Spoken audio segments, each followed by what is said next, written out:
In the 1st century CE, a mathematician working in Roman Egypt described a device. A sealed cauldron of water sits over a fire. 2 pipes rise from it into a hollow brass sphere mounted on bearings.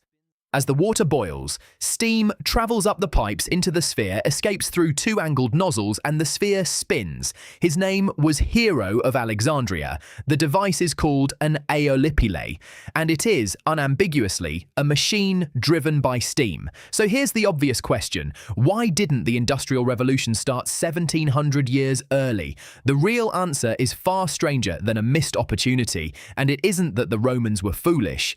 Start by being honest about what the aeolipile actually was. It spins. That's it.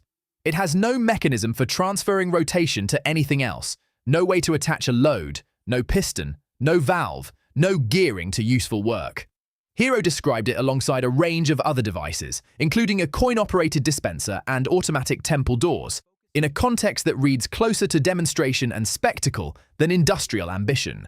So the gap between Hero's sphere and James Watt's engine isn't a gap of imagination. It's a gap of everything else. Consider the first and most physical problem.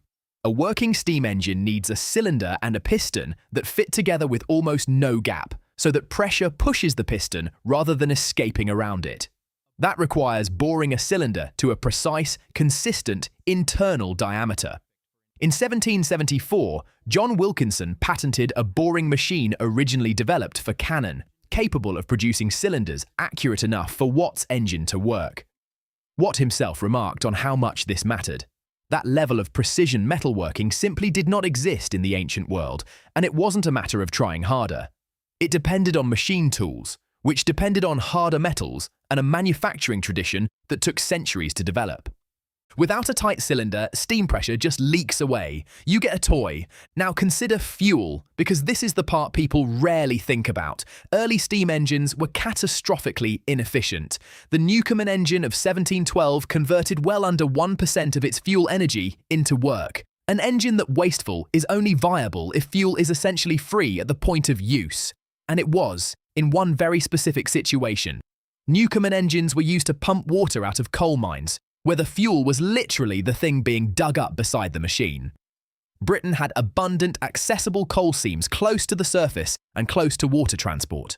The Roman world ran primarily on wood and charcoal, which had to be cut, transported, and competed with construction and cooking. An engine that burns a fortune in fuel to do modest work has no use unless you happen to be standing on top of the fuel.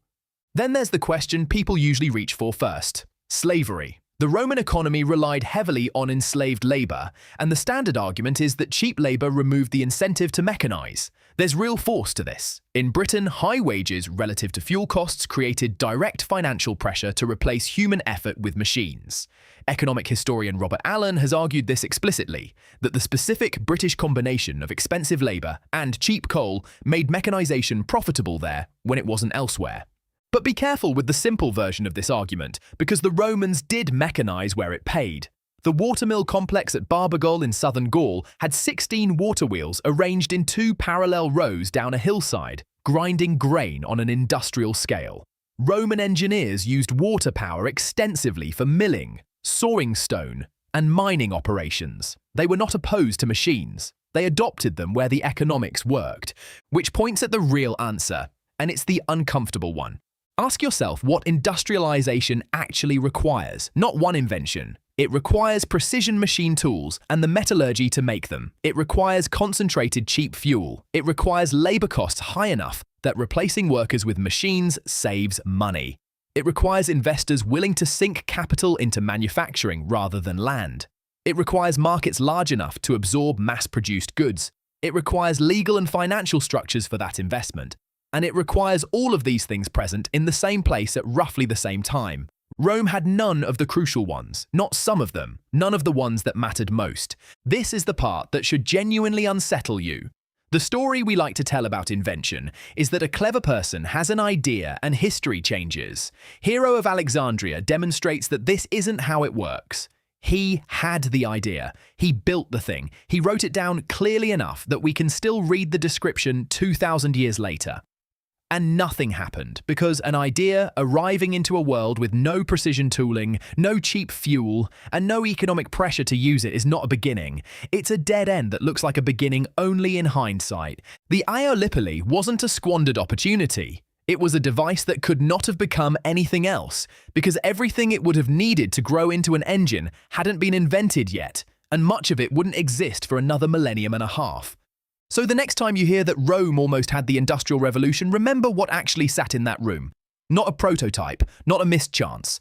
A spinning brass ball working exactly as designed, in a world where there was nothing useful for it to do, built by a man who had no reason to imagine there ever would be.